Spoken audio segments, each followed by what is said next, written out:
Di pelataran joglo warisan ayahku, teriakan ibu mertuaku meledak, "Pergi dari sini. Cepat pergi dari rumah ini." Ibu mertuaku menyodorkan surat cerai tepat di depan wajahku sambil berteriak. Di sampingnya, suamiku berdiri, dan seorang wanita asing yang memeluk lengannya tersenyum di halaman rumahku. Wanita itu bahkan mengibas-ngibaskan foto USG dan berkata, "Mbak, aku tidak mau membesarkan anak kami di tempat bau jamur seperti ini. Pergi saja selagi kami memberimu uang pesangon." 7 tahun aku tinggal di rumah itu. Tetapi, aku tidak pergi. Mereka mungkin mengira aku akan takut dan pergi. Mereka memanggil truk molen di subuh hari untuk mengisi sumur peninggalan ayahku dengan semen dan membawa tukang palsu untuk mengebor tiang yang masih kokoh. Barang-barang peninggalan ayah yang kusayangi diangkut dengan truk loak dan aku pernah dikurung di gudang. Meski begitu, aku tidak meninggalkan rumah ini. Mereka tidak tahu. Di tempat tertinggi di rumah ini, ada sesuatu yang ayah sembunyikan. Ayah. Kali ini, aku yang akan melindungi rumah ayah, agar nyaman didengarkan sambil mencuci piring, berjalan-jalan, atau sebelum tidur. Cukup tekan tombol subscribe sekarang. Panggung drama kita akan otomatis menyiapkan episode berikutnya untuk Anda. Kisah hari ini dimulai.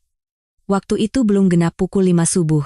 Kabut turun hingga ke ujung atap joglo di desa warisan itu, menyelimuti seluruh dunia dengan selimut kelabu. Aku merasakan udara dingin meresap melalui pintu kayu buatan ayah dari balik selimutku dan hendak kembali tertidur. Saat itu, tanah bergetar. Awalnya kukira itu guntur dalam mimpi, tetapi saat getaran itu merambat melalui lantai dan mencapai tulang punggungku, aku sontak terbangun. Di balik jendela, seberkas cahaya kuning menembus kabut dan menerangi tengah halaman, dan di belakangnya, siluet truk molen raksasa perlahan-lahan muncul. Aku berlari keluar tanpa sempat memakai sandal. Lantai batu di halaman yang basah oleh embun terasa sedingin es di telapak kakiku, tetapi pemandangan di depanku lebih membekukanku. Di tengah halaman, selang semen mengarah ke atas sumur yang telah ayah jaga seumur hidupnya. Ibu. Di antara kabut, sosok ibu mertuaku, Ibu Retno, terlihat. Dengan pergelangan tangan yang dipenuhi gelang emas, beliau memberi isyarat kepada para pekerja. Mengenakan daster sutra mewah berlapis rompi batik mahal, pemandangannya memimpin proyek konstruksi subuh itu terasa begitu asing dan menakutkan. "Ibu, apa-apaan ini?" "Sumur ini adalah napas rumah kita." Suaraku bergetar di tengah kabut. Ibu mertuaku perlahan menoleh, matanya penuh dengan ekspresi jengkel. "Berisik," kata dukun. "Air yang tergenang di rumah membawa energi yin yang kuat dan menghambat rezeki anakku. Bisnis Bagas seret juga gara-gara lubang ini." "Ibu, itu tidak ada dasarnya. Sumur ini sudah bersama rumah ini lebih dari 100 tahun. Ibu juga tahu ayah membesarkanku dengan air sumur ini." Sebelum aku selesai bicara, ibu mertuaku memotong dengan suara melengking. "Apa ayahmu yang sudah mati bisa memberimu makan? Citra, sadarlah. Kalau mau membangun ruko di sini, kita harus buat tempat parkir dulu. Daripada meratapi lubang bau ini, lebih baik kau cari informasi properti." Telingaku terpaku pada kata ruko. Merobohkan rumah yang setiap kayunya, setiap pakunya dipasang dengan sepenuh hati oleh ayah untuk membangun ruko. Tanpa sempat mempertanyakan kebenarannya, suara mesin molen semakin keras. Aku berlari ke depan sumur. Saat aku merentangkan kedua tangan menghalangi selang, bau semen yang amis dan tajam menusuk hidungku. Dua pekerja menatap ibu mertuaku dengan bingung, dan beliau berjalan mendekatiku. "Minggir. Jangan membuat keributan di depan orang-orang yang sudah kubayar. Ibu, kumohon, jangan sumur ini." Kalau ayah tahu sumur ini ditutup, beliau bahkan tidak mendengarkan sampai selesai. Punggung tangan ibu mertuaku mendorong bahuku dengan keras, dan aku kehilangan keseimbangan lalu jatuh ke belakang. Lututku menghantam ujung batu. Bersamaan dengan rasa sakit yang tajam menjalar di kakiku, aku merasakan kulitku robek dan sesuatu yang hangat mengalir keluar. Saat itu, semen mulai tumpah dari selang. Suara material abu-abu yang kental dan dingin jatuh ke dalam sumur terdengar seperti suara seseorang yang tercekik. Kakak. Suara tumpul seolah sumur itu menelannya menekan dadaku. Aku mengabaikan darah yang mengalir dari lututku dan merangkak ke tepi sumur. Aku mengulurkan tangan, tetapi semen sudah mengalir menuruni dinding bagian dalam sumur. Aku hanya bisa memandangi adonan abu-abu itu menutupi dinding batu sumur yang dipahat sendiri oleh ayah. Suara ayah terngiang di telingaku. Dulu, di tepi sumur ini, ayah menurunkan timba sambil berkata, "Citra, air ini adalah darah rumah ini. Dengan air ini, ayah membersihkan kayu, memandikanmu, dan menyirami halaman rumah ini. Selama sumur ini tidak kering, rumah ini akan terus hidup." Darah itu kini terkubur dalam peti mati abu-abu. "Ibu, rumah ini tidak bisa bernapas," kataku lirih. Tetapi ibu mertuaku sudah berbalik dan memerintahkan pekerja, "Tutup sampai rapat. Akan kuberi uang tambahan, selesaikan hari ini." Suara gemerincing gelang emasnya terdengar sangat keras di keheningan subuh itu. Suara putaran mesin molen yang kembali berisik memenuhi halaman, dan tangisku menyatu dengan suara tumpul semen yang menelan sumur. Darah dari lututku membasahi lantai batu yang dingin, dan aku menatap kosong saat air semen memercik dan bercampur dengan noda merah itu. Aku gagal menghentikan penyumbatan aliran air yang telah dijaga oleh ayah. Suara rumah yang tersiksa karena tidak bisa bernapas berdengung di telingaku. Seolah-olah pohon tua yang retak dari dalam, seluruh rumah ini terasa mengerang. Di bawah langit subuh yang kabutnya mulai menipis, aku terduduk di samping sumur yang tertutup semen dan memanggil nama ayah. Yang kembali hanyalah deru mesin molen. 3 hari setelah sumur dikubur, setiap kali melihat noda abu-abu yang ditinggalkan semen di halaman, luka di lututku terasa ngilu. Tetapi sore itu, luka yang lebih dalam dari sumur telah menantiku. Saat aku sedang memeriksa retakan pada tiang yang rusak di pendopo, aku mendengar beberapa langkah kaki asing dari arah pintu depan. Suamiku, Bagas, muncul bersama 3 pria tak dikenal. Di seragam kerja mereka yang kaku, tertera tulisan ahli inspeksi keselamatan bangunan, Citra. "Ada yang ingin ku kenalkan. Mereka ini ahli inspeksi keselamatan bangunan." Suara Bagas lembut seperti biasa. Ia mendekat dan meletakkan tangannya di bahuku, bahkan memasang ekspresi khawatir. "Katamu belakangan ini sering ada suara dari tiang, kan?" "Aku juga khawatir, jadi aku panggil ahli. Rumah ini sudah tua. Kalau sampai terjadi apa-apa padamu, aku tidak akan bisa hidup." Nada bicaranya begitu manis, aku hampir saja tertipu. Tapi aku adalah seorang ahli pelestarian joglo. Aku lebih tahu dari siapapun suara apa yang dikeluarkan kayu rumah ini dan bagaimana kondisinya. Ada suara dari tiang? Tiang-tiang yang setiap hari kuperiksa ini tidak pernah menunjukkan tanda bahaya. Para pria itu mulai mengeluarkan peralatan mereka. Salah satunya berdiri di depan tiang kiri pendopo, lalu mengeluarkan bor listrik dari tasnya. Sebelum aku sempat mencegah, ujung bor menyentuh permukaan tiang, dan suara logam yang tajam memenuhi seluruh pendopo. Nyingeng, suara itu membuat seluruh tubuhku kaku. Setiap kali bor menembus kayu, serpihan halus berhamburan, dan lubang jelek terbentuk di permukaan tiang yang telah dihaluskan ayah dengan ketamnya. Rasanya seperti tulangku yang dikikis, napasku sesak, aku memegangi dadaku. "Tunggu, tiang ini baik-baik saja. Kalau mau mendiagnosis, harusnya dimulai dengan pemeriksaan ketuk, bukan langsung mengebor lubang seperti ini," kataku sambil bangkit berdiri, tetapi Bagas menghalangiku. "Citra, ini pekerjaan para ahli. Sekalipun kau tahu tentang joglo, inspeksi keselamatan itu bidang lain. Lihat ini, laporannya." Kertas yang disodorkan, Bagas penuh dengan diagram dan angka yang tampak meyakinkan. Di bagian tingkat korosi internal tiang, tertulis bahaya dengan huruf merah, dan kesimpulan rekomendasi perbaikan segera atau pembongkaran tercetak tebal di baris terakhir. Tapi aku tahu, kayu tiang ini adalah kayu jati pilihan ayah. Cukup kuat untuk bertahan 100 tahun lagi.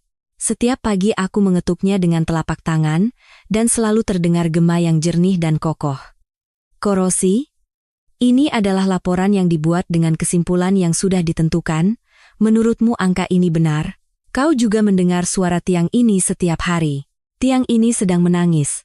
Karena kayu yang sehat dipaksa dilubangi, ia menangis kesakitan. Suaraku meninggi. Bagas menghela napas dan menggelengkan kepala. "Mulai lagi, Citra. Kayu sakit? Jangan bicara emosional seperti itu, coba pikirkan secara objektif.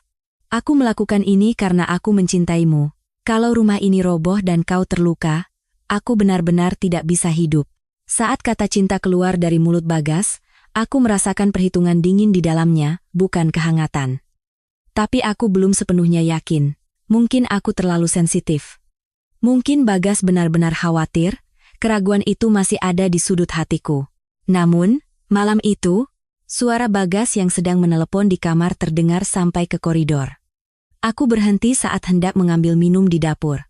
Nada bicaranya sangat berbeda dari suara lembut yang biasa ia gunakan padaku, melainkan suara berbisik yang manis. "Rina, jangan khawatir. Laporan inspeksi sudah keluar, izin pembongkaran akan segera turun. Tunggu sebentar lagi." Rina. Nama wanita yang belum pernah kudengar. Wanita itu? Dia ketakutan. Setelah kuberikan laporannya, dia tidak bisa berkata apa-apa. Perceraian tinggal menunggu waktu. Aku mendengar Bagas terkekeh, diikuti suara panggilan manis kepada seseorang.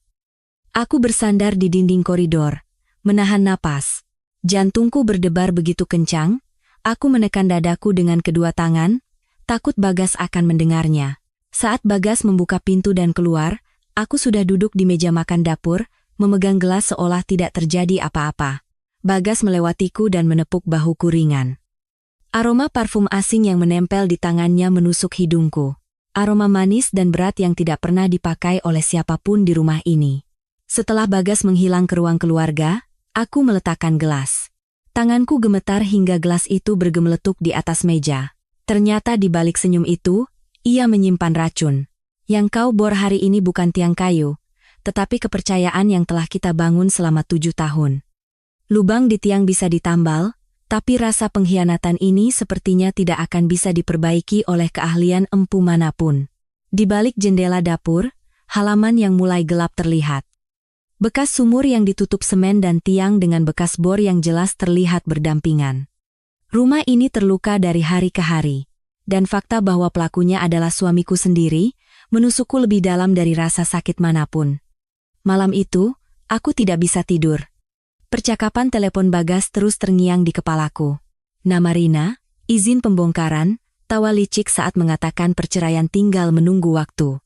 Aku menyingkap selimut dan bangun, berjalan tertatih ke pendopo dalam kegelapan. Aku berdiri di depan tiang yang telah dilubangi bor. Saat aku meletakkan telapak tangan di atas tiang, serat kayu terasa jelas seperti garis tangan.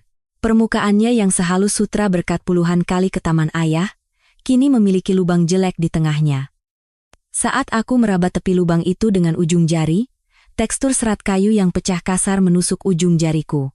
"Ayah." Suara kecil keluar dari bibirku. Saat itu, aroma kayu tiang menyentuh hidungku dan sebuah kenangan muncul. Aroma getah pinus yang kuat dari pohon yang baru ditebang, dan sosok ayah yang berdiri di tengah aroma itu. 20 tahun yang lalu, saat aku berusia 18 tahun, ayahku, Harjanto, adalah seorang empu terkenal di desa warisan itu, seorang arsitek joglo terbaik. Tangannya yang besar dan kasar selalu berbekas ketam dan getah. Tetapi saat memelukku, tangan itu menjadi yang terlembut di dunia. Musim semi tahun itu, ayah akhirnya menyelesaikan rumah yang telah lama ia siapkan.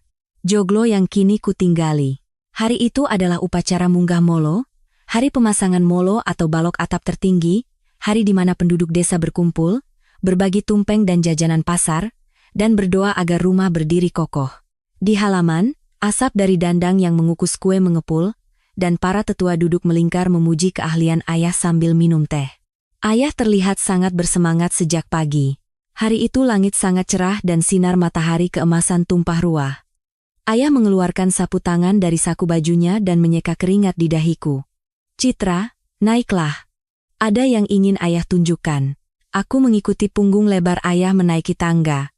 Saat kami hampir mencapai puncak atap, angin berhembus kencang, dan aku ketakutan, memegang erat pinggang ayah.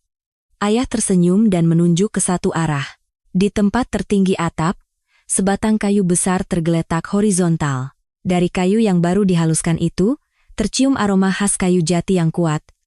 "Lihat itu? Kayu itu adalah tulang punggung rumah ini. Namanya Molo. Seperti manusia punya tulang punggung, rumah juga punya kayu terpenting yang menopang segalanya. Selama kayu itu bertahan, rumah ini tidak akan pernah roboh. Sambil berkata begitu, ayah mengeluarkan sebuah kotak kayu kecil dari sakunya. Itu adalah kotak dari kayu cendana. Dengan tulisan ukiran tangan ayah ditutupnya.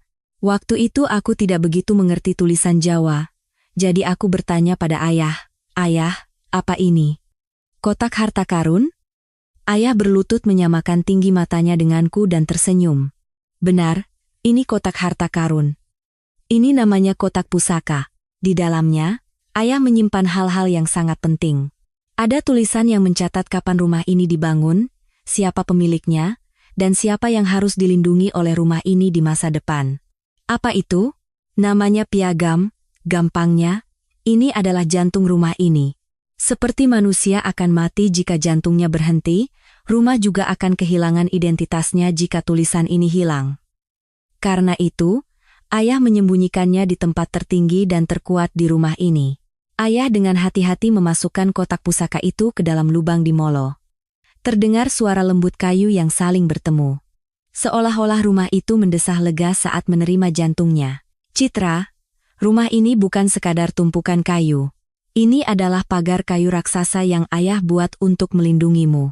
Suatu saat nanti, saat ayah sudah tidak ada di dunia ini, rumah ini akan melindungimu. Ingat itu." Aku tidak menyadari saat itu bahwa mata ayah memerah ketika mengatakan itu. Aku yang berusia 18 tahun hanya merasakan takut akan ketinggian dan kehangatan tangan ayah. Aku tidak mengerti mengapa ayah menatap begitu jauh saat berbicara, kekhawatiran apa yang ada dalam tatapannya. Kalau dipikir-pikir, ayah sudah mempersiapkan sesuatu sejak saat itu. Agar bahkan setelah beliau pergi, rumah ini, pagar kayu ini, dapat melindungi putrinya. "Ayah, aku tidak sekuat ayah. Apa rumah ini benar-benar akan melindungiku?" "Tentu saja. Ayah berjanji. Rumah ini pasti akan berpihak pada Citra." Telapak tangan ayah yang kasar namun hangat mengelus kepalaku. Aku masih mengingat sentuhan tangan itu, bahkan kehangatan sinar matahari yang meresap di antara jari-jarinya yang kasar berbau getah. Kenangan itu berhenti di sana. Tanganku yang kuletakkan di atas tiang pendopo basah. Aku bahkan tidak tahu sejak kapan aku menangis. Cahaya bulan jatuh di atas bekas bor, dan angin menyapu ujung atap dengan suara rendah. Seolah-olah rumah ini mencoba mengatakan sesuatu padaku. Aku menoleh ke arah halaman. Bekas sumur yang tertutup semen bersinar pucat di bawah cahaya bulan. Sumur, tiang, satu persatu terluka. Kotak di dalam molo. Kata-kata terakhir ayah kini terngiang jelas. "Jantung rumah ini," katamu. Tulisan yang membuat rumah ini mengingat siapa dirinya. Mungkinkah di dalamnya ada sesuatu yang lain yang ayah siapkan untukku? Mungkinkah jawaban untuk melindungi rumah ini ada di sana? Aku menyeka air mata dengan punggung tangan. Aku melepaskan tangan dari tiang dan mengangkat kepala menatap langit-langit yang gelap. Di suatu tempat di atas sana, jantung rumah ini yang ayah sembunyikan pasti masih berdetak. Meskipun Bagas mengebor tiang dan ibu mertuaku menutup sumur, molo di tempat tinggi itu belum ada yang menyentuhnya. "Ayah, aku akan bertahan seperti rumah ini. Selama jantung yang ayah tanamkan masih hidup, aku tidak akan melepaskan rumah ini. Karena ayah berjanji rumah ini akan melindungiku, kali ini, aku yang akan melindungi rumah ini." Beberapa hari kemudian, aku mulai membuntuti suamiku. Itu bukan keputusan yang mudah. Betapa harga diriku terluka karena harus mencurigai orang yang telah bersamaku selama 7 tahun, dan diam-diam mengikutinya untuk memastikan kecurigaanku. Tapi percakapan telepon yang kudengar di koridor malam itu tidak mau pergi dari kepalaku. Nama Rina, kata izin pembongkaran, dan tawa ringan saat mengatakan perceraian tinggal menunggu waktu. Aku tidak bisa berpura-pura tidak tahu lagi. Bagas selalu mengatakan ada pekerjaan luar setiap hari Rabu dan Jumat sore. Alasannya adalah untuk memeriksa lokasi konstruksi. Tapi hari itu juga, mobil Bagas tidak menuju lokasi konstruksi, melainkan turun ke tempat parkir bawah tanah sebuah gedung bergaya di pusat kota. Aku turun dari taksi dan berdiri di pintu masuk gedung. Di balik pintu kaca, lobi yang luas terlihat, dan di dinding, tulisan perak galeri Rina berkilauan di bawah sorotan lampu. "Rina." Saat melihat nama itu terpampang di papan nama, aku merasa suara di telepon menjadi kenyataan. Jantungku berdebar kencang, Tapi aku menekan kacamata hitamku dan masuk ke dalam gedung. Galeri itu menempati seluruh lantai pertama. Di atas lantai marmer yang dingin, perabotan kayu dan pencahayaan tertata apik, dan di salah satu dinding, karya interior yang katanya memanfaatkan material joglo tradisional dipamerkan. Tulisan modernisasi tradisi tertempel di mana-mana, tapi di mataku, itu hanya tiruan yang meniru kulitnya. Serat kayunya tidak ditonjolkan, sambungannya kikuk, dan yang terpenting, tidak terasa ketulusan orang yang mengerjakan kayu. Ayah pasti akan menghela napas jika melihatnya. Karya-karya yang meminjam nama tradisi tanpa membawa sepotong pun semangatnya. Di salah satu sudut ruang pameran, ada mesin kopi untuk pengunjung, dan aroma biji kopi yang kuat menyebar. Aroma kopi yang pekat bercampur dengan hawa dingin marmer menciptakan suasana yang anehnya sepi. Di belakang ruang pameran, ada kantor.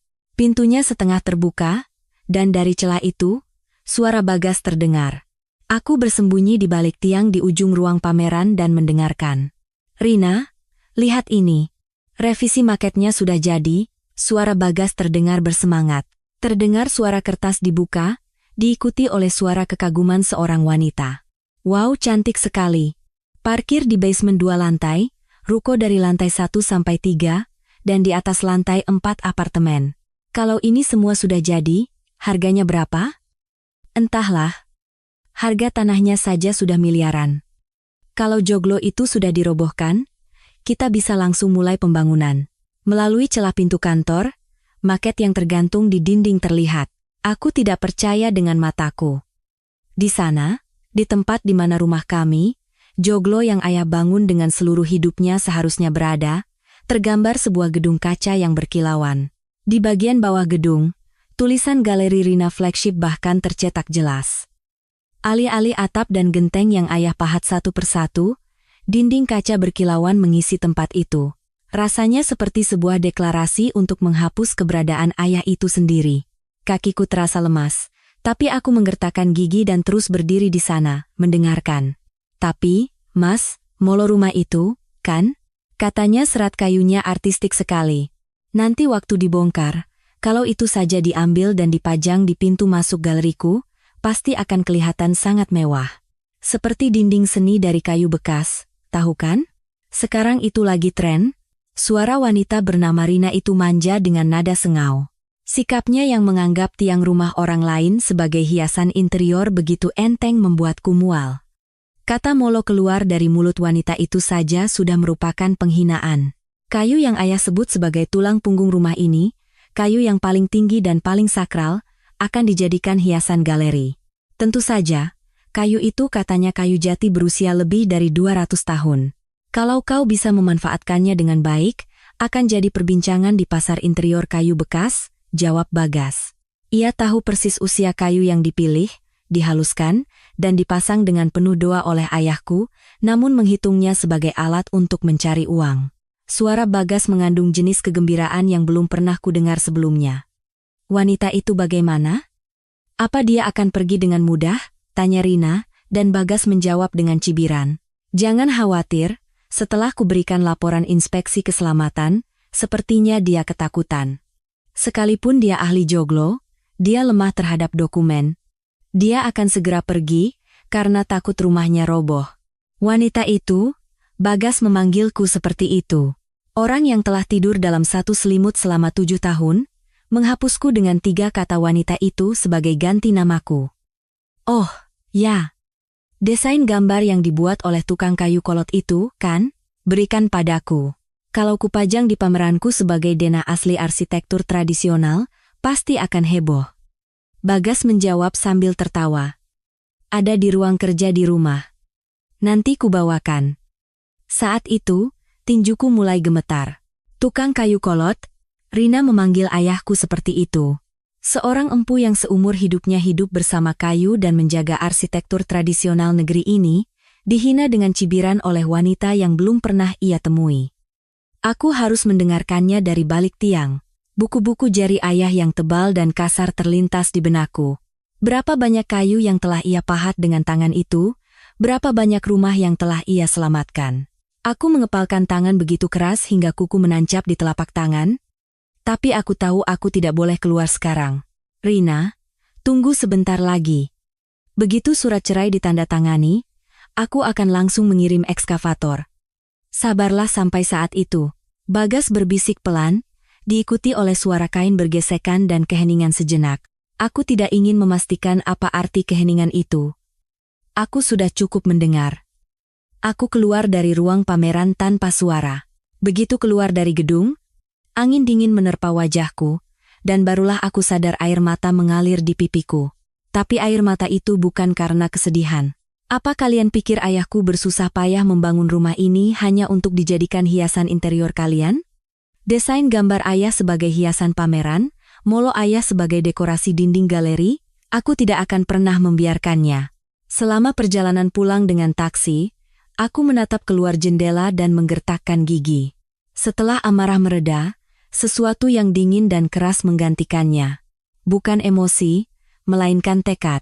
Sebelum mereka menyentuh molo, aku harus bergerak lebih dulu. Aku harus menemukan apa yang ayah sembunyikan di tempat tinggi itu, yang ia sebut jantung rumah ini. Pikiran bahwa di dalam molo, yang diincar, Rina mungkin tersimpan hadiah terakhir dari ayah tidak mau pergi dari kepalaku. Dan desain gambar, Bagas bilang ada di ruang kerja, jadi sebelum jatuh ke tangan mereka, aku harus memindahkannya ke tempat yang aman. Aku berjanji dalam hati tidak akan membiarkan mereka mengambil satu pun dari apa yang lahir dari ujung jari ayah.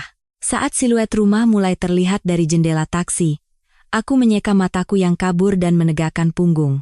Waktu untuk menangis sudah berakhir. Malam itu, setelah kembali dari galeri Rina, aku bersikap seperti biasa. Aku memasak nasi, menyiapkan lauk, dan saat suami dan ibu mertuaku duduk di meja makan, aku mundur selangkah dan diam-diam mengambil sendok. Bahkan ketika ibu mertuaku mengeluh sayur lodehnya kurang gurih, aku hanya menunduk dan berkata, "Ya, Bu, lain kali akan saya perhatikan." Bagas tidak pernah menatap wajahku. Itu justru melegakan. Aku takut ia akan melihat apa yang ada di mataku. Setelah makan malam selesai, dan ibu mertuaku masuk ke kamar, Bagas juga pergi dengan alasan ada janji minum. Mungkin untuk bertemu Rina. Setelah mendengar suara pintu depan tertutup, barulah aku bisa bernapas lega. Aku pergi ke ruang kerja. Aku harus menemukan desain gambar ayah yang akan diberikan Bagas kepada Rina. Aku membuka laci di bawah rak buku, dan bundel desain dengan tulisan tangan ayah ada di sana. Dengan tangan gemetar, aku mengeluarkan desain itu dan memeluknya. Aku teringat sosok ayah yang menggambar garis dengan penggaris di bawah lampu minyak setiap malam. Benda ini tidak akan pernah kuberikan kepada mereka. Aku menyembunyikan desain itu di bagian terdalam lemari pakaianku dan merapikan kembali laci seperti semula. Lalu aku menunggu, sampai suara dengkuran ibu mertuaku terdengar teratur dari kamarnya. Jam menunjukkan pukul 11 malam. Bagas belum kembali. Inilah saatnya. Sebelum mereka menyentuh molo, aku harus menemukan apa yang ayah sembunyikan. Karena Rina berkata akan menjadikan kayu itu hiasan galeri, molo akan menjadi yang pertama dibongkar saat pembongkaran dimulai. Sebelum kotak pusaka yang ayah simpan di dalamnya, jantung rumah ini, hilang selamanya, aku harus memeriksanya terlebih dahulu. Aku mengambil tangga lipat dari gudang. Tangga aluminium yang biasa ayah gunakan untuk memperbaiki atap. Di langit-langit pendopo, ada pintu loteng untuk inspeksi, yang biasanya ditutup dengan papan kayu. Aku mendirikan tangga dan mendorong penutupnya ke atas. Bau debu yang menyengat menusuk hidungku. Bau dari ruang yang tidak pernah dibuka selama lebih dari 20 tahun. Aku menyalakan senter ponsel dan merangkak masuk ke dalam langit-langit. Ruang yang sempit dan rendah. Aku tidak bisa menegakkan punggung. Jadi aku merangkak dengan lutut dan telapak tangan di antara kasau, jaring laba-laba yang menempel di wajahku membuatku merinding.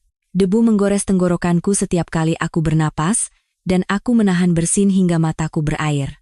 Aku menutup mulut dengan punggung tangan dan menahan napas, takut suara terdengar ke bawah. Saat melewati tepat di atas kamar ibu mertuaku, lantai kayu berderit sedikit, membuat seluruh tubuhku membeku. Dimanapun cahaya senter menyinari, serat kayu tua terlihat. Aku merangkak di antara struktur kasau dan usuk yang terjalin rapat, menuju tempat tertinggi. Ayah pernah mengajariku, molo adalah kayu horizontal di tempat tertinggi rumah. Jantung harus disembunyikan di tempat paling aman.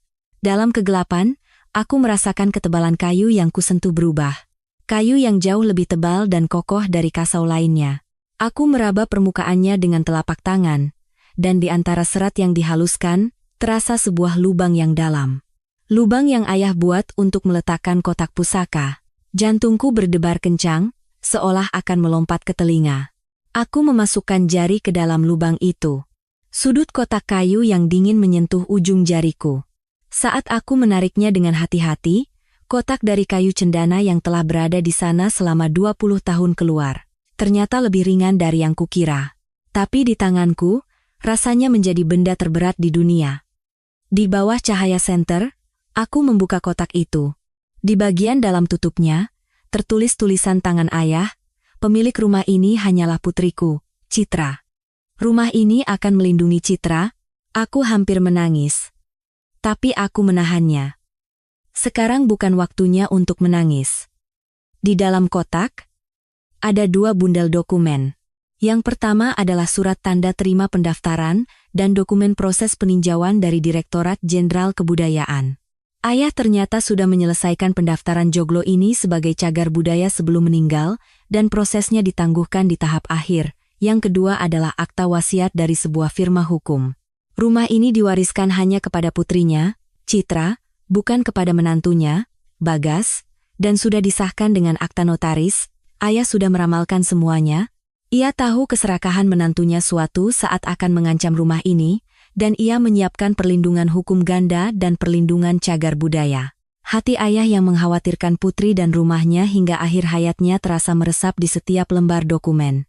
Baju zirah terakhir ayah ada di tanganku. Aku memeluk erat kotak itu dan keluar dari langit-langit.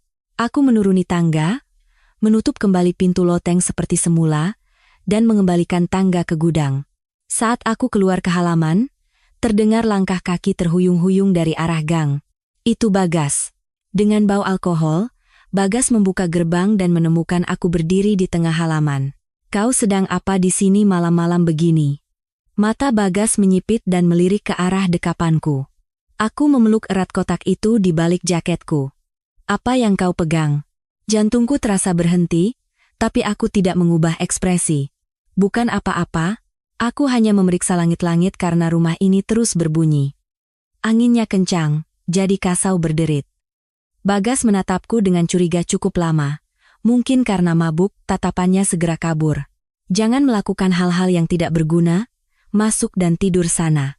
Bagas melewatiku dan masuk ke kamar, dan aku berdiri diam menatap punggungnya. Di halaman setelah Bagas menghilang, aku perlahan mengeluarkan kotak dari balik jaketku dan memeluknya di dada. Udara malam yang dingin menyentuh pipiku, tapi dadaku yang memeluk kotak itu terasa panas. Aku menemukannya.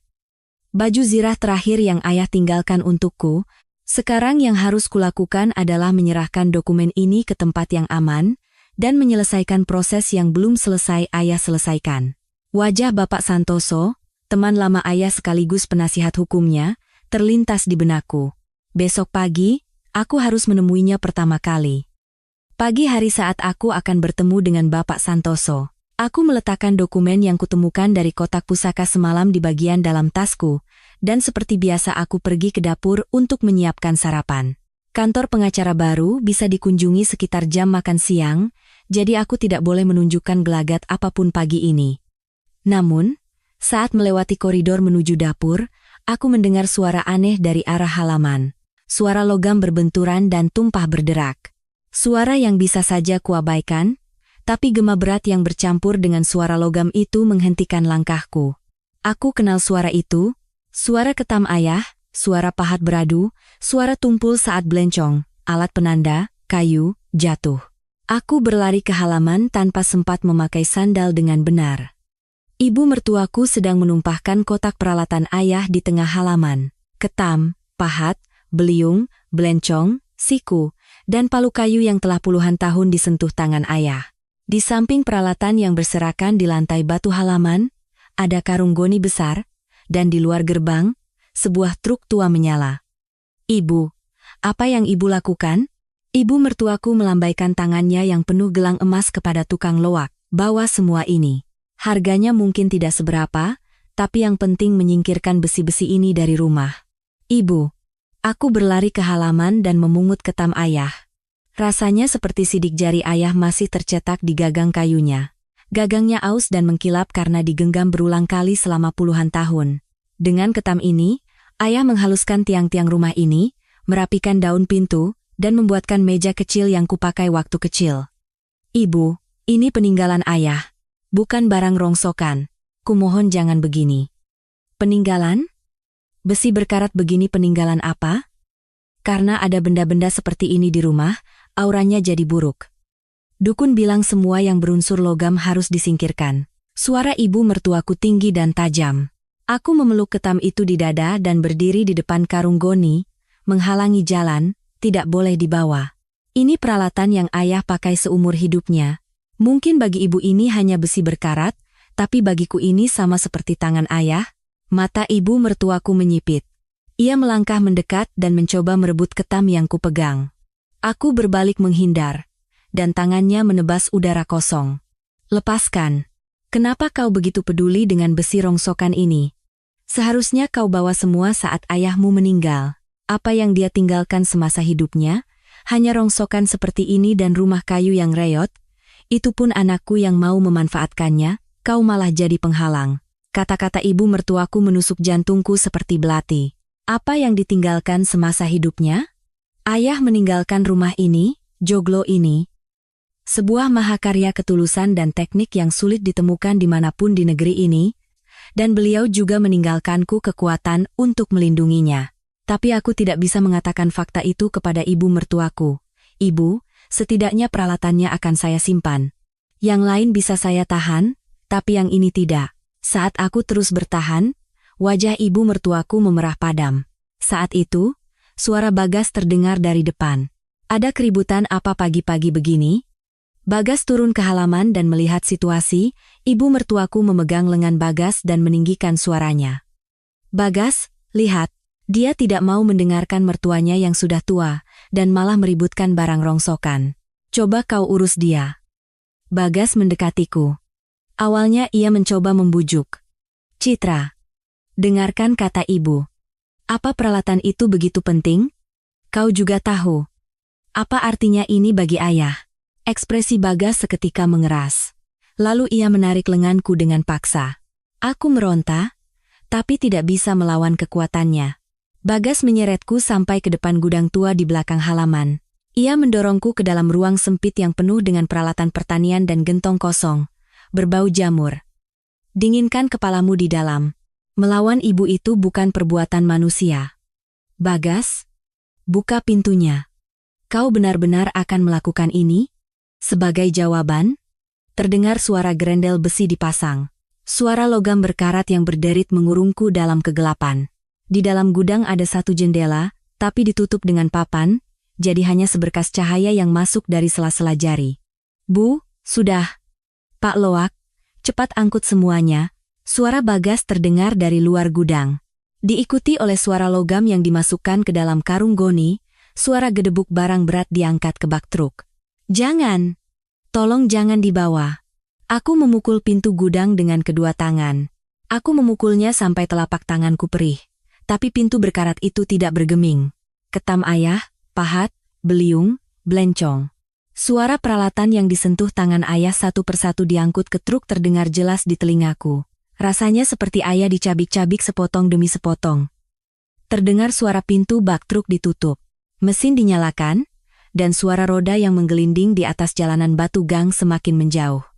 Klakson berbunyi sekali, dan setelah itu suara menghilang. Aku terduduk di lantai gudang. Bau jamur menusuk hidung, dan hanya napasku yang kasar yang bergema dalam kegelapan. Telapak tanganku membengkak merah, tapi tidak sakit. Fakta bahwa aku gagal melindungi peralatan ayah menusuk di tempat yang jauh lebih dalam dari rasa sakit fisik. Peralatan yang disentuh tangan ayah. Mulai hari ini, kalian bukan lagi keluargaku. Aku menggertakkan gigi dalam kegelapan. Aku bersandar di dinding gudang dan memeluk lutut. Air mata mengalir, tapi aku tidak bersuara. Aku tidak ingin suara tangisku terdengar keluar dan memberi mereka kepuasan. Dalam kegelapan, wajah ayah terlintas. Saat memegang ketam dan menghaluskan kayu, selalu ada senyum di bibirnya. Peralatan itu telah mendapatkan kehidupan di ujung jari ayah dan menyelamatkan ratusan rumah, dan mereka memperlakukannya sebagai barang rongsokan dan mengangkutnya dengan truk. Amarah mengusir kesedihan dan mengisi dadaku dengan panas. Berapa lama waktu berlalu? Setelah di luar menjadi sunyi, dan beberapa saat kemudian terdengar suara gerbang ditutup, sepertinya ibu mertua dan suamiku telah pergi. Aku meraba-raba di dalam gudang dan menuju jendela yang ditutup papan. Paku di papan tua itu berkarat, dan setelah aku mencabut paku satu persatu dengan pecahan gentong, papan itu terlepas. Jendelanya sempit, tapi aku berhasil memutar tubuhku untuk keluar. Setelah keluar dari gudang, aku langsung mengambil ponsel dan menelepon Bapak Santoso. Pak Santoso, saya Citra. Saya berencana menemui Bapak hari ini mengenai dokumen ayah. Tapi ada hal mendesak yang harus saya sampaikan. Bapak Santoso mendengarkan dengan suara tenang. Aku menjelaskan kejadian pagi itu, fakta bahwa peninggalan ayah dibuang secara paksa, dan aku dikurung di gudang. Citra, apa yang kamu ceritakan itu bisa masuk dalam kategori perusakan barang dan penyekapan. Kita harus mengumpulkan bukti. Ambil foto kondisi gudang dan halaman. Akan lebih baik jika ada kwitansi dari tukang loak atau nomor plat truk. Aku langsung memotret jejak yang tersisa di halaman. Goresan di tempat kotak peralatan diletakkan, serpihan sisa ketaman yang jatuh di halaman, dan bekas tanganku di pintu dalam gudang. Tanganku gemetar saat mengambil foto, tapi getaran ini bukan karena kesedihan, melainkan karena tekad. Dan, Pak, bagaimana dengan dokumen dari kotak pusaka? Saya sudah memeriksa dengan Direktorat Jenderal Kebudayaan. Pengajuan dari almarhum ayahmu memang ditangguhkan di tahap akhir, cukup dengan menyerahkan dokumen tambahan, keputusan akan segera keluar. Serahkan dokumen yang kamu temukan pada saya, dan saya akan mempercepat proses selanjutnya. Setelah menutup telepon, aku berdiri lama di halaman. Tempat di mana peralatan itu berada sekarang tampak kosong, tapi di dalam hatiku terisi sesuatu yang berbeda. Peralatan ayah telah direbut, tapi senjata sesungguhnya yang ayah tinggalkan masih ada di tanganku. Dan saatnya untuk menggunakan senjata itu semakin dekat. 2 hari setelah menyerahkan dokumen kepada pengacara, aku sedang menambal luka di tiang yang dilubangi bor dengan dempul kayu. Teknik perbaikan darurat yang kupelajari dari ayah, setiap kali aku memasukkan dempul ke dalam lubang tiang, rasanya luka di dalam diriku ikut tertambal. Saat itu, terdengar suara sepatu asing dari arah gerbang. Tok, tok, tok. Suara hak tinggi yang berjalan percaya diri di atas lantai batu halaman. Saat aku menoleh, aroma parfum yang kuat lebih dulu menyentuh hidungku terbawa angin, aroma manis dan berat yang sama seperti di galeri Rina. Aroma yang sama dari pakaian suamiku, seorang wanita berdiri di tengah halaman. Dengan gaun mewah, tas bermerek di lengan, dan kacamata hitam yang didorong ke atas kepala, ia menatap atap joglo. Wajah yang sama seperti yang kulihat di papan nama galeri. Rina, selingkuhan suamiku, berdiri dengan angkuh di halaman rumahku, mengamati rumah ini. Oh, jadi ini joglo yang terkenal itu? Ternyata lebih tua dari yang kukira. Rina bergumam pada dirinya sendiri, sambil mengetuk-ngetuk salah satu tiang dengan jarinya. Tatapannya berkeliling seolah sedang menaksir harga barang di pasar loak. Aku bahkan mendengar gumamannya saat melihat ukiran di bawah atap, ini bisa dicat ulang. Orang yang bahkan tidak tahu apa itu ukiran, membicarakan nilai rumah ini. Sentuhan tangannya terasa menodai kayu ayah, membuatku geram, tapi aku bangkit dan bertanya dengan tenang. Anda siapa? Oh, Mbak ini Citra, ya? Aku Rina. Sering dengar cerita tentang Mbak dari Mas Bagas. Rina tersenyum sambil mendekat. Senyumnya begitu percaya diri, membuatku terperangah.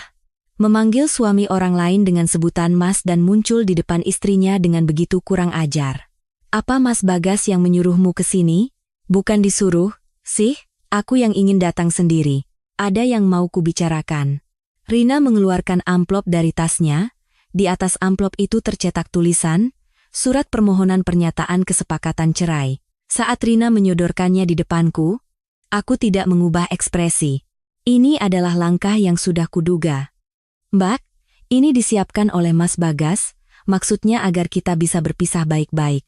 Saat aku tidak menerima surat itu, ekspresi Rina sedikit berubah.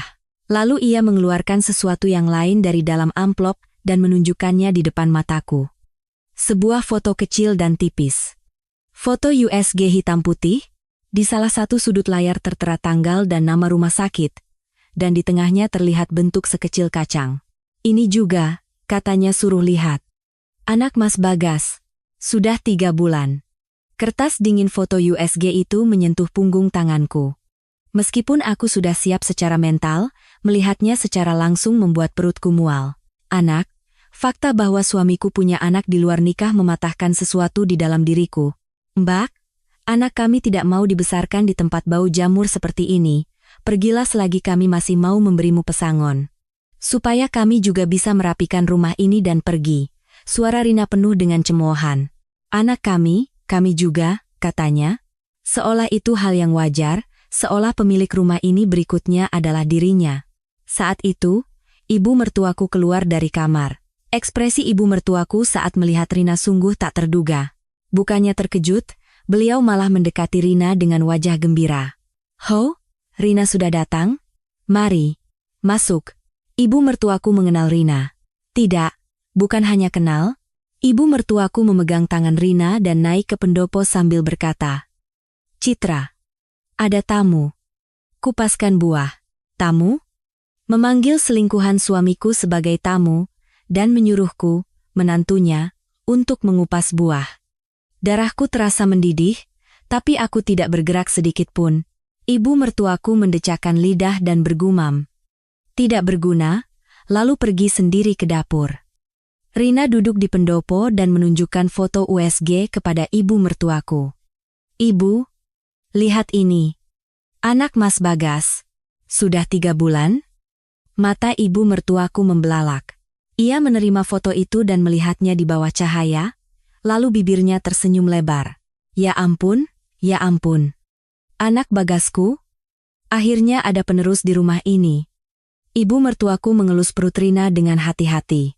Lalu ia menoleh padaku dan berkata, 7 tahun menikah tidak bisa punya anak, akhirnya wanita lain yang memberikannya.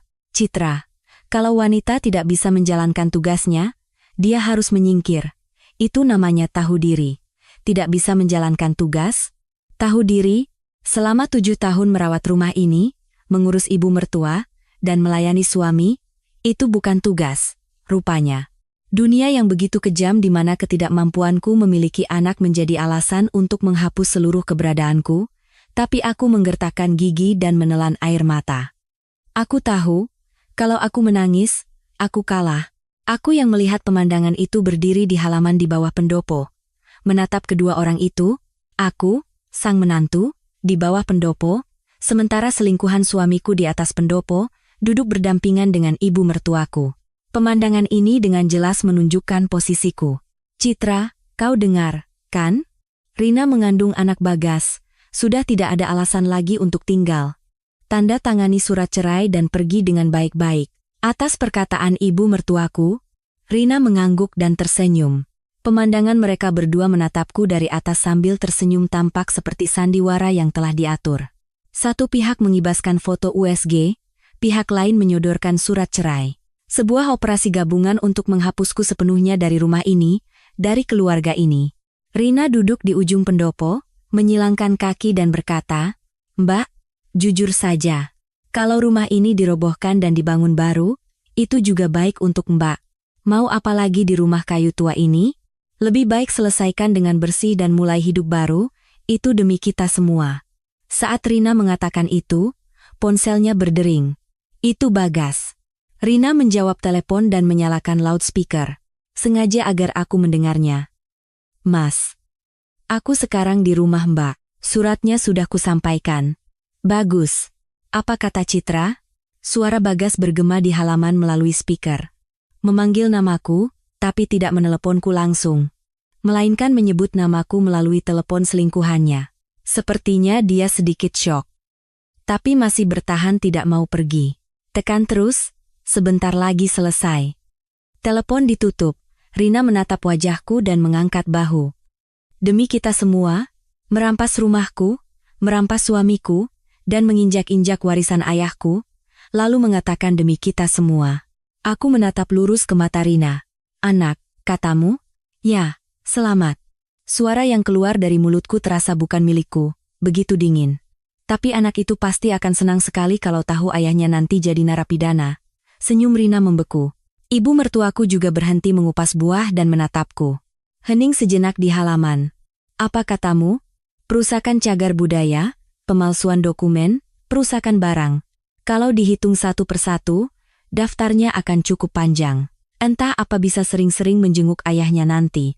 Wajah Rina mengeras, tapi ia segera kembali memasang ekspresi mengejek dan mencibir.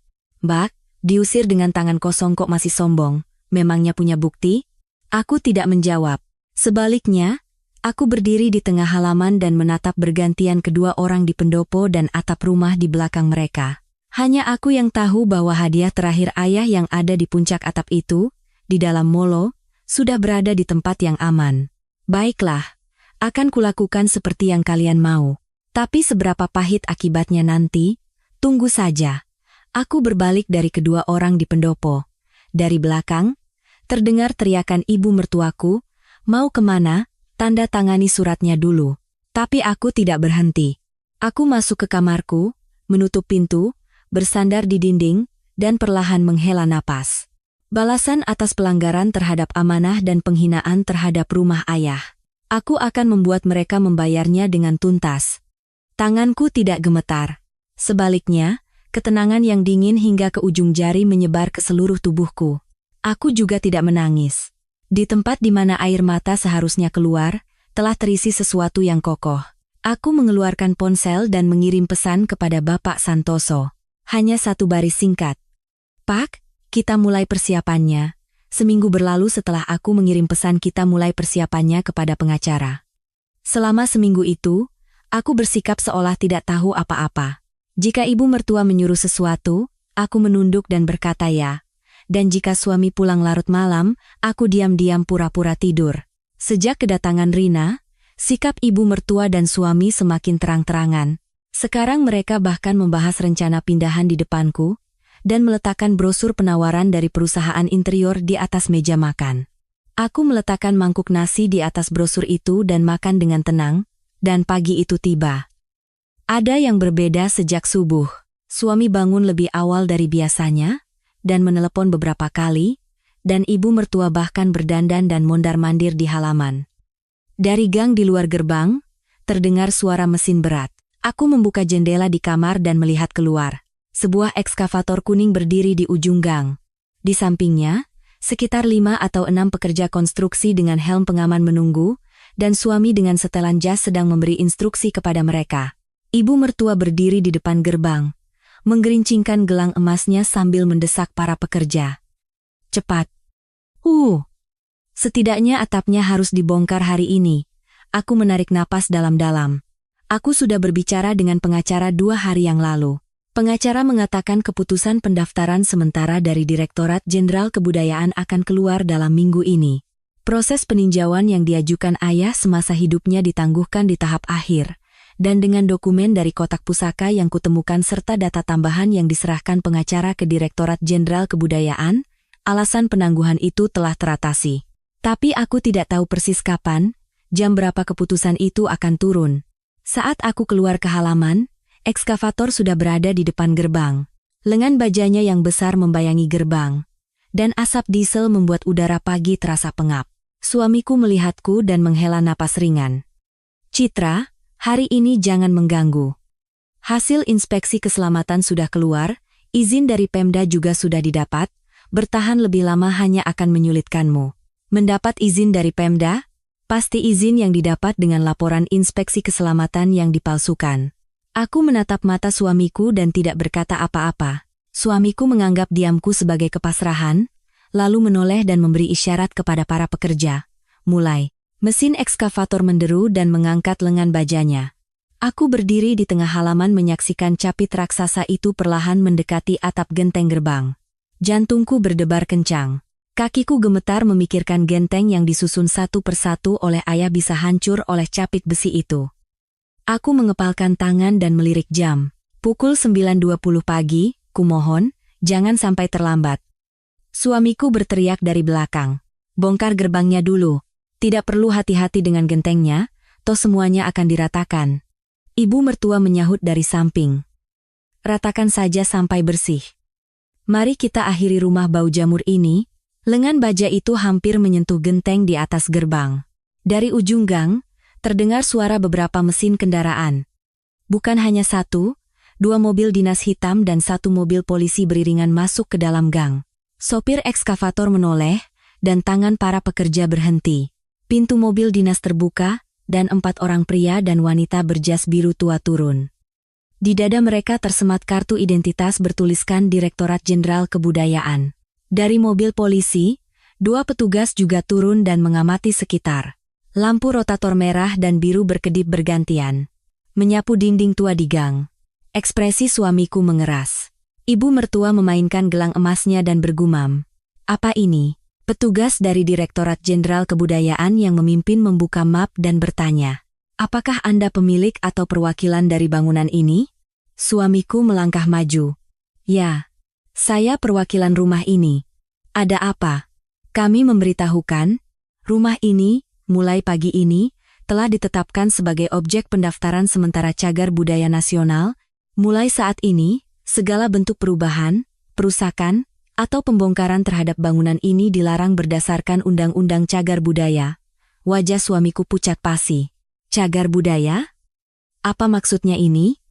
Ini hanya joglo tua biasa. Siapa yang mengajukan pendaftaran cagar budaya? Pemohon adalah almarhum Bapak Harjanto, dan proses peninjauan yang diajukan semasa hidupnya telah selesai. Untuk detail lebih lanjut, silakan periksa surat resmi ini. Suamiku merebut surat itu dan membacanya. Terlihat tangannya sedikit gemetar saat membaca. Semakin ke bawah, semakin pucat wajahnya. Ibu mertua di sampingnya bertanya dengan panik, apa isinya? Apa maksudnya? Tapi suamiku tidak bisa menjawab. Tangan yang memegang surat itu gemetar seperti daun. Ini tidak mungkin, gumam suamiku. Lalu tiba-tiba ia meninggikan suaranya. Tunggu sebentar. Rumah ini sudah saya dapatkan izin pembongkarannya. Sudah disetujui oleh Pemda. Terlepas dari izin Pemda, jika pendaftaran sementara cagar budaya didahulukan, semua kegiatan perubahan harus segera dihentikan.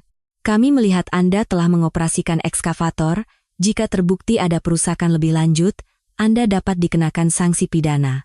Mendengar itu, sopir ekskavator langsung mematikan mesin dan melompat turun dari kabin. Para pekerja juga mulai mundur satu persatu. Suamiku berteriak, "Tunggu, belum selesai. Jangan pergi." Tapi sopir itu sudah menghilang di ujung gang. Ibu mertua berlari mendekati petugas. Kenapa rumah orang lain dijadikan cagar budaya? Ini rumah anakku, kami mau melakukan apapun sesuka kami. Kenapa negara ikut campur? Seorang polisi menahan ibu mertua dan menyuruhnya mundur selangkah. Petugas itu menjawab dengan tenang. Rumah ini diajukan langsung oleh pemilik asli sekaligus pembangunnya, almarhum Bapak Harjanto, semasa hidupnya, dan proses peninjauannya sedang berjalan. Dan menurut akta tanah, pemilik bangunan ini terkonfirmasi atas nama Ibu Citra, bukan Bapak Bagas. Kaki suamiku goyah. Seolah-olah tanah di bawah kakinya tiba-tiba menghilang, ia tidak bisa menjaga keseimbangannya. Ibu mertua berteriak seperti menjerit, "Citra, dia pemilik rumah ini." Saat itulah, aku membuka pintu rumah utama dan berjalan ke halaman. Di tanganku, ada salinan akta tanah dan surat wasiat ayah. Suami dan ibu mertuaku menatapku bersamaan. Mata suamiku membelalak, dan mulut ibu mertuaku ternganga. Rumah ini sejak awal adalah milikku. Aku berdiri di depan suamiku dan membuka salinan akta tanah. Ayah mewariskan rumah ini atas namaku semasa hidupnya, dan agar rumah ini tidak dirusak sembarangan, beliau juga mengajukan pendaftaran cagar budaya. Semua yang kau lakukan di rumah ini, mengebor tiang yang sehat, mengisi sumur dengan semen, semua itu sekarang adalah perusakan cagar budaya. Bibir suamiku bergetar. Citra, apa maksudmu? Rumah ini atas namamu? Tidak mungkin. Ayah mertua padaku. Ayah tidak memberimu apa-apa. Bahkan untuk memaku satu paku pun, sekarang harus ada izin dari negara. Tiang yang kau kikis itu, kau tahu itu bisa membuatmu dipenjara? Wajah suamiku membiru. Ibu mertua mengguncang lengan suamiku dan berteriak, "Bagas, apa ini benar? Rumah ini miliknya? Tapi suamiku tidak berkata apa-apa. Tulisan di akta tanah telah meruntuhkan semua perhitungannya dalam sekejap.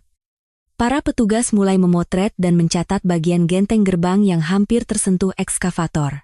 Seorang polisi mendekati suamiku dan memeriksa identitasnya. Ibu mertua terduduk melihat pemandangan itu dan terus bergumam, "Tidak mungkin, tidak mungkin." Aku berdiri di tengah halaman dan menatap atap. Di suatu tempat di atas sana, ada jantung rumah ini yang ayah tanamkan. Meskipun tempat di mana kotak kayu cendana itu berada sekarang kosong, apa yang harus dilindungi oleh jantung itu kini ada di tanganku. Ayah berjanji, rumah ini pasti akan berpihak padaku. Janji itu terpenuhi hari ini. Ayah, lihat, rumah yang ayah tinggalkan benar-benar melindungiku. Angin menyapu ujung atap dan membunyikan genta.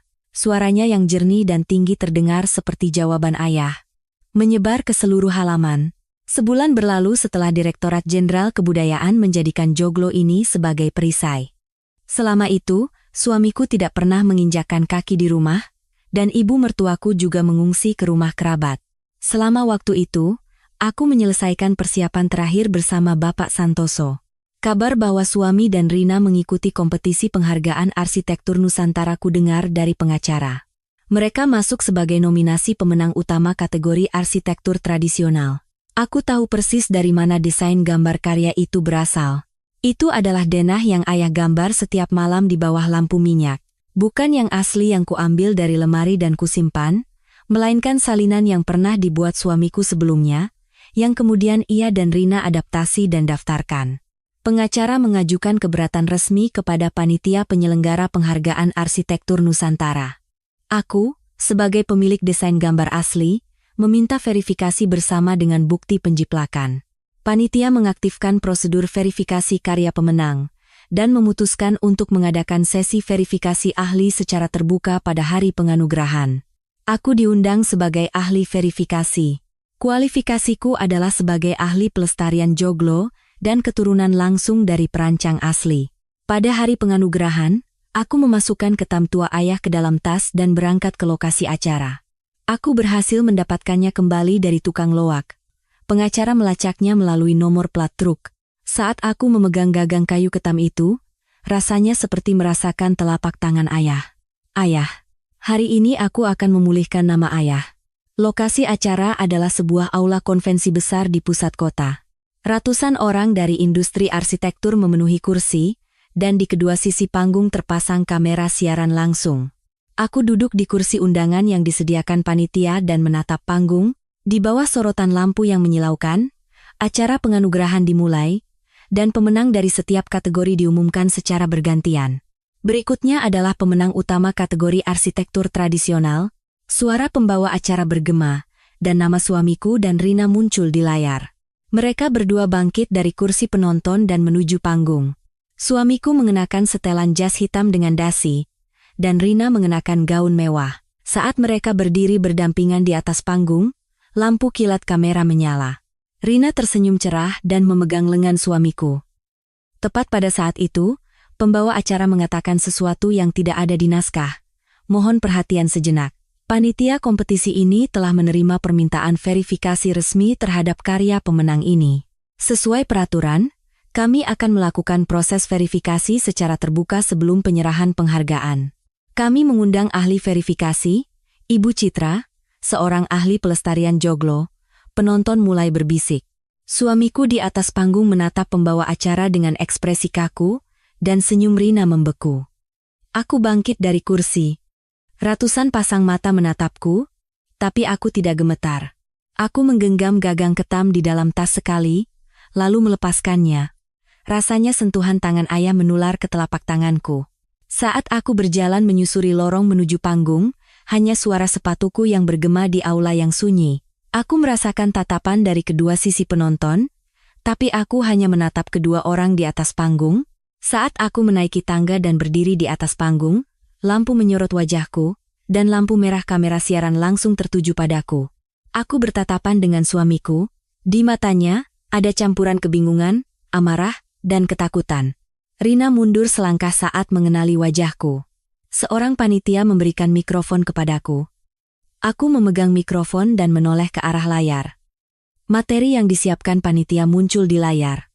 Di sebelah kiri, desain gambar asli ayah, dan di sebelah kanan, denah yang diajukan oleh suamiku dan Rina, ditampilkan berdampingan. Silakan bandingkan kedua denah ini. Aku mulai berbicara dengan tenang. Yang di sebelah kiri adalah denah asli joglo tradisional yang diselesaikan 30 tahun yang lalu oleh ayah saya, almarhum Empu Harjanto. Yang di sebelah kanan adalah karya yang menjadi nominasi pemenang utama hari ini. Anda bisa melihat bahwa keseluruhan struktur, penempatan tiang, dan lengkungan atap kedua denah ini identik. Gumaman di antara penonton semakin keras. Kamera menyorot layar dari dekat, tetapi ada perbedaan yang krusial.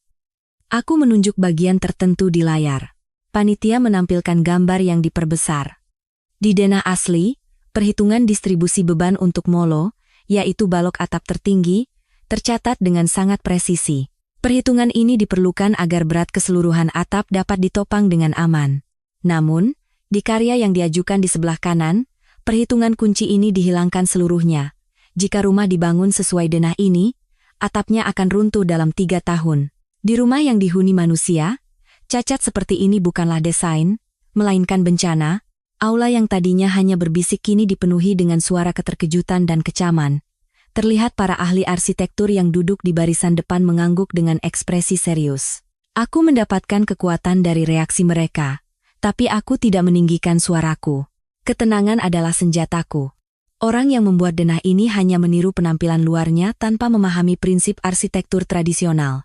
Mereka mencuri teknik yang ayah saya curahkan seumur hidupnya, tapi mereka tidak bisa mencuri semangatnya. Suamiku melangkah maju dan berteriak. Ini rekayasa, wanita itu mantan istriku, dia membuat laporan palsu karena dendam dalam proses perceraian. Seorang panitia menahan suamiku. Aku menatap suamiku dan berkata dengan tenang. Ini bukan rekayasa. Di sini ada surat wasiat ayah yang membuktikan kepemilikan denah asli ini, dan bukti yang menunjukkan bagaimana denah ini dikeluarkan dari ruang kerja di rumah saya. Layar kembali berubah. Kali ini, riwayat penggunaan kartu kredit perusahaan suamiku muncul.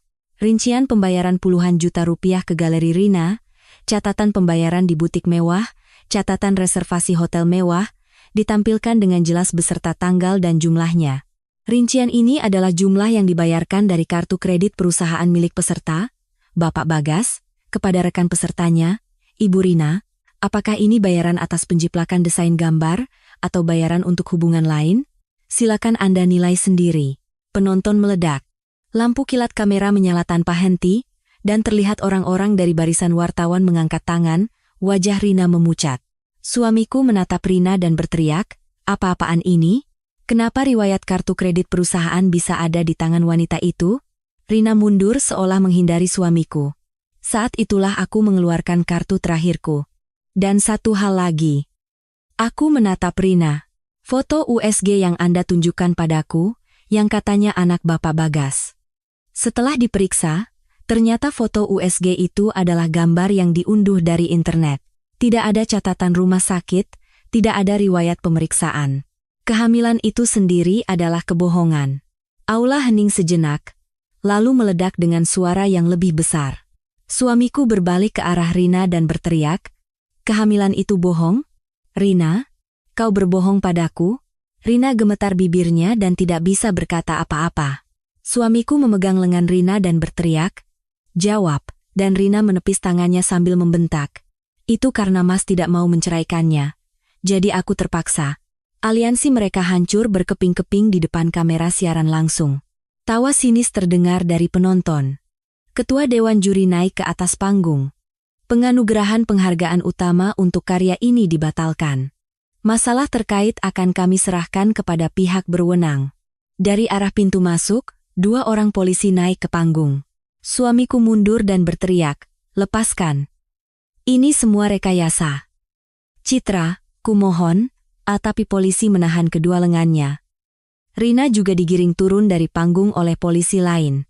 Pemandangannya yang digiring sambil menerima sorotan lampu kilat kamera dengan gaun mewahnya tampak sangat menyedihkan. Aku tertinggal sendirian di atas panggung. Lampu masih menyorotiku, dan seseorang dari penonton mulai bertepuk tangan. 1, 2, Tepuk tangan menyebar dan memenuhi seluruh aula. Tapi aku tidak tersenyum. Yang datang lebih dulu dari rasa puas adalah kerinduan pada ayah. Karena yang seharusnya berdiri di panggung ini bukanlah aku, melainkan ayah. Sebelum meletakkan mikrofon, aku menambahkan satu kalimat lagi. Ayah saya, Harjanto, adalah seorang yang seumur hidupnya hanya membangun joglo. Beliau tidak pernah berdiri di panggung yang megah, tidak pernah menerima penghargaan. Tapi rumah yang ayah bangun masih berdiri hingga kini, dan melindungi orang-orang. Melalui kesempatan ini, saya ingin menyebut nama ayah saya sekali lagi. Penonton kembali hening. Dalam keheningan itu, aku meletakkan mikrofon dan turun dari panggung. Pada saat itu, di joglo di Desa Warisan, ibu mertuaku sedang menonton siaran langsung di televisi Ruang Keluarga. Melihat putranya digiring polisi, ibu mertuaku menjatuhkan remote dan terduduk di lantai. Bagas, Bagas, panggilnya. Suaranya bergema di ruang keluarga yang kosong, tapi putranya di layar telah menghilang dengan kepala tertunduk. Saat aku keluar dari lokasi acara, Bapak Santoso sudah menunggu. Pengacara itu tidak berkata apa-apa, dan memberiku sapu tangan. Barulah aku sadar air mata mengalir di pipiku. Kerja bagus, Citra. Pak. Apa ayah melihatnya? Pasti melihat. Pasti. Aku menyeka air mata dengan sapu tangan, dan mengeluarkan ketam dari dalam tas dan menggenggamnya. Tekstur gagang kayu yang aus dan mengkilap terasa hangat seperti telapak tangan ayah. Musim semi tiba. 3 bulan berlalu hingga persidangan selesai dan semuanya beres. Suami dan Rina divonis penjara atas tuduhan penjiplakan desain gambar, perusakan cagar budaya, dan pemalsuan surat. Aku menatap punggung suamiku yang menunduk di pengadilan sampai akhir. Bukan karena benci, hanya untuk memastikan kekosongan yang tidak meninggalkan apapun. Ibu mertuaku, setelah kabar putranya di penjara, meninggalkan rumah dan berpindah-pindah dari satu kontrakan ke kontrakan lain. Dan hari ini, di joglo sedang diadakan acara istimewa. Halaman dipenuhi tawa anak-anak. Sekitar 15 anak sekolah dasar duduk berkerumun di pendopo mendengarkan ceritaku. Ini adalah kelas pertama dari Sanggar Budaya Harjanto, yang dinamai menurut nama ayah. Joglo yang telah ditetapkan sebagai cagar budaya ini dibuka sebagai tempat pendidikan untuk mengajarkan keindahan joglo dan kearifan arsitektur tradisional kepada anak-anak. Anak-anak, joglo itu seperti wadah yang menampung hati manusia. Aku mengelus salah satu tiang dengan telapak tangan.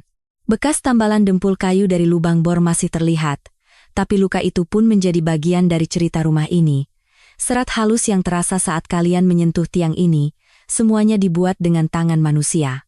Bukan dengan mesin, tapi dengan alat bernama ketam, didorong sekali demi sekali hingga menjadi seperti ini. Jika kita melakukannya dengan tulus, rumah juga akan melindungi kita. Seorang anak mengangkat tangan. Bu Guru, apa rumah ini pernah benar-benar melindungi orang? Aku tersenyum dan mengangguk. Ya, rumah ini melindungiku. Setelah kelas selesai dan anak-anak berlarian di halaman, aku berjalan ke tengah halaman, ke tempat di mana sumur yang terkubur semen berada. 3 bulan yang lalu, tim restorasi profesional mengangkat semen itu dan menghidupkan kembali sumur. Awalnya saat semen dipecahkan, air yang tergenang di dalamnya berbau busuk, tapi setelah beberapa hari, air jernih mulai muncul kembali. Rasanya seperti rumah yang telah lama menahan napas, kini bisa bernapas lega kembali. Aku berjongkok di samping sumur dan menatap permukaan air. Sehelai kelopak bunga Kamboja jatuh di atas air jernih. Saat kelopak merah muda itu menyentuh permukaan air, riak menyebar dan membuat wajahku bergelombang.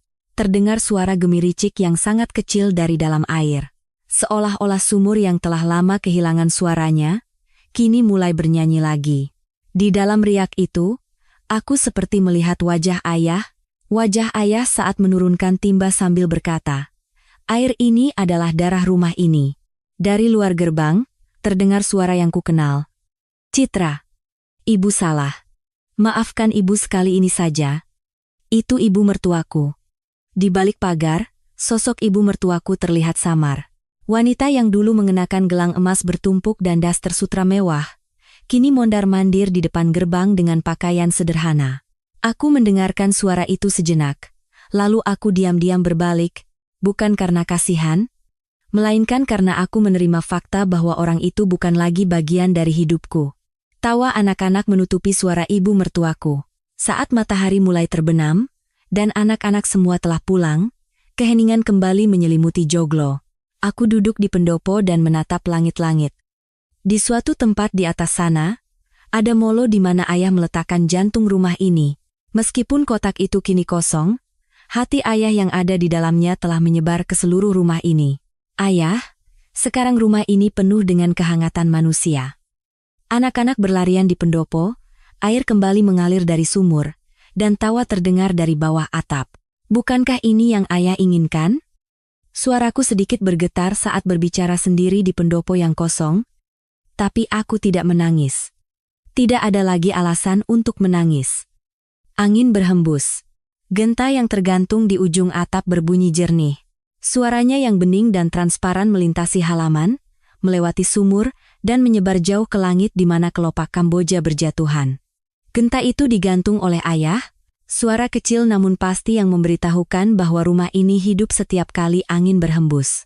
Akhirnya, musim dingin yang panjang berakhir, dan musim semi tiba di rumah ini. Saudara-saudari, bagaimana kisah hari ini? Saat mempersiapkan cerita ini, hati saya ikut sakit saat membayangkan adegan Citra berlari ke halaman tanpa alas kaki di subuh hari. Rasa frustrasi karena tidak bisa menghentikan peninggalan ayahnya yang hilang satu persatu, apakah Anda juga merasakannya? Tapi pada akhirnya, yang melindungi Citra adalah hal-hal yang telah disiapkan ayahnya secara diam-diam. Hati yang tersembunyi di tempat yang tak terlihat, di tempat tertinggi. Mungkin cinta sejati itu seperti itu, bukan yang ditunjukkan dengan gegap gempita, melainkan yang baru muncul di saat yang paling dibutuhkan. Di zaman sekarang, cerita seperti ini bukanlah hal yang asing, bukan? Di era di mana mempertahankan milik kita sendiri begitu sulit. Cerita hari ini semoga bisa menjadi sedikit penghiburan bahwa jika kita tidak menyerah sampai akhir, jalan akan terbuka. Jika cerita hari ini berkesan di hati Anda, jadwalkan pertemuan berikutnya dengan subscribe dan notifikasi.